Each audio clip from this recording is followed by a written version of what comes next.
မြောက်တကုံမှာနေတဲ့သူတွေအတွက်ရန်ကုန်မြို့တွေကိုတွားဖို့အဓိကဝင်ပေါက်တစ်ခုဖြစ်တဲ့မြောက်တကုံနဲ့တောင်ဥက္ကလာဆက်သွယ်ထားတဲ့ဘေလီတရားဟာ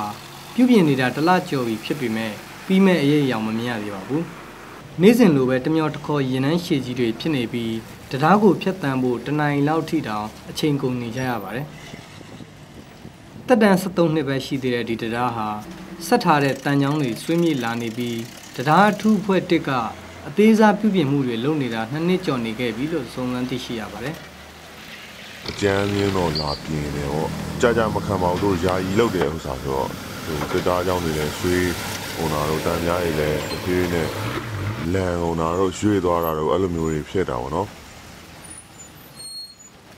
နှစ်လန်းသွားတရားကိုတချမ်းပိတ်ပြီးပြင်နေတာကြောင့်ကားတွေဟာတရားကိုဖျက်သွားနိုင်မှုတိတ်ကြတယ်လို့ဒေသခံတို့ကပြောပါတယ်ကားရတစီတန်းရဲ့အနည်းဆုံးဒီဘေလီတရားမရောက်ခင်3မှတ်တိုင်လောက်ခဲစပြီးတော့ကားရတစီတိုင်းအနည်းဆုံးတော့နိုင်ဝက်45မိနစ်လောက်ကြာတယ်မစောင့်နိုင်တဲ့လူတွေအကုန်လုံးကတော့ဒီလမ်းလျှောက်သွားကြတာများတယ်